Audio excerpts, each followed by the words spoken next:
குழந்தை உடம்பு சரியில்லை, ரொம்ப சீரியஸா இருக்குது, அப்ப ஹாஸ்பிட்டலுக்கு அழைச்சிட்டு போகணும். அப்ப அந்த காக்கா பார்த்து தான் அந்த குழந்தைய வெளியே அழைச்சிட்டு போவாருங்களா? எங்க ரிலேட்டிவ் பொண்ணு ஒண்ணு மருந்து குடிச்சிருச்சு. அந்த மருந்து குடிச்சிருக்கும் போது என்னுடைய கார்ல வந்து சடனா நான் போன உடனே கார்ல எடுத்து போட்டு போனேன். போகும்போது அவங்க பேரண்ட்ஸ் மத்தவங்க எல்லாருமே வந்து ரொம்ப ஓவரா அலறதுக்கு ஆரம்பிச்சாங்க. நான் போகும்போதே வந்து காக்கா வந்து எனக்கு லெப்ட் இருந்து ரைட்ல போச்சு. டிரைவரை கூப்பிட்டு சொல்லிட்டேன், மெதுவா போ, அந்த பொண்ணு பொழைச்சிக்கும், நாம வேகமா போய் நீ எங்கேயே கொண்டு போய் ஏத்தி நம்ம 4 பேத்தையும் போட்டுறாத. ஆப்போசிட் பறந்துச்சுன்னா அப்ப அந்த குழந்தை வீட்டுக்கு கிட்ட வந்துருவாரு.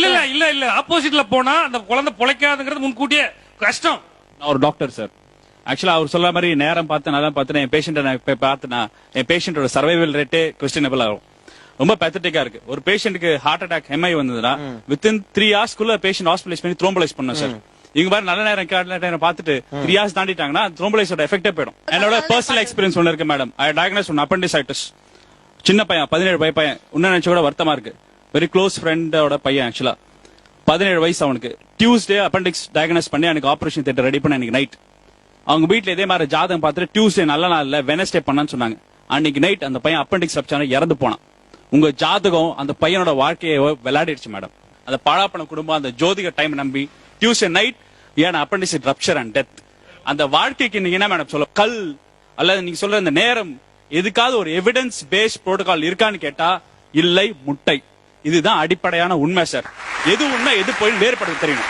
நீங்க பாத்தீங்கன்னா சிம்பிளா சொல்றேன், உங்க ஜோதிட மையம் வந்து பூமியை மையப்படுத்திய கருத்து. ஃபர்ஸ்ட் ஜியோ சென்ட்ரிக் தேரி, அதுவே தப்பு. சோலார் சிஸ்டம் பாத்தீங்கன்னா 3rd ஸ்டாண்டர்ட் பையன் சொல்லுவான் sun is centre earth revolves. நீங்க சொல்ற நவ கிரகங்கள் சொல்றீங்களே, அதாவது யுரேனஸ் நெப்டின் ப்ளூட்டோ கிடையாது சார். ஏன்னா 19th செஞ்சுரிக்கு அப்புறம் தான் டிஸ்கவர் பண்ணாங்க. இதுக்கு முன்னாடி டிஸ்கவர் பண்ணது ரெண்டாவது போய்.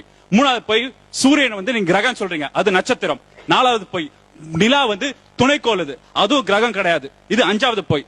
பிறந்த நேரம் சொல்றேன் சார். பிறந்த நேரம் as a டாக்டர் நான் சொல்றேன், ஒரு தாய்க்கு பிரசவ வலி வந்தக்கு அப்புறம் 10 ஸ்டேஜஸ் ஆஃப் லேபர் தாண்டி தான் குழந்தை வந்து வெளியே வரும். அப்ப குழந்தை வெளியே வரும்போது தலை சுத்தி பாப்பா வெளியே எடுப்போம், தொப்புள் கால் கட் பண்ணுவோம், தொடைப்போம், டோக்கன் கட்டுவோம், அம்மாக்கு தாய்ப்பால் குடிதான் பார்ப்போம். ஒரு கவர்மெண்ட் ஹாஸ்பிட்டல் கிட்டத்தட்ட ஒரு நாள் நைட்டுக்கு மட்டும் 17 டெலிவரிஸ் நடக்கும். இந்த 17 டெலிவரிஸ்க்கு திடீர்னு எமர்ஜென்சி சிசேரியன் செக்ஷனுக்கு நான் தூக்கி போட்டு பாப்பா வெளியே எடுப்போம். அங்க உயிர் தான் போவோம். அப்புறம் நாங்க சாவகாசமா டீ சாப்பிட்டுட்டு வந்து அப்புறம் தான் நாங்க நேரத்தை எழுதுவோம் சார் குழந்தைக்கு. அந்த நேரத்துக்கு கொண்டு போய் நீங்க ஜாதகம் கணிக்கிறீங்களா?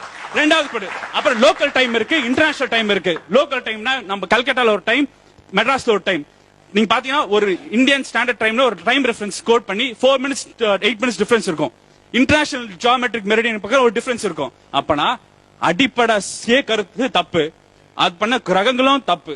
நோபல் லாரட்ஸ் எல்லாம் சேர்ந்து ஒரு மீட்டிங் வச்சாங்க சார். அதுல வந்து 187 சயின்டிஸ்ட் 60 நோபல் லாரட்ஸ் கண்டெம் பண்ணிருக்காங்க. இந்த அஸ்ட்ராலஜி கான்செப்ட் வந்து நீங்க மக்களை வந்து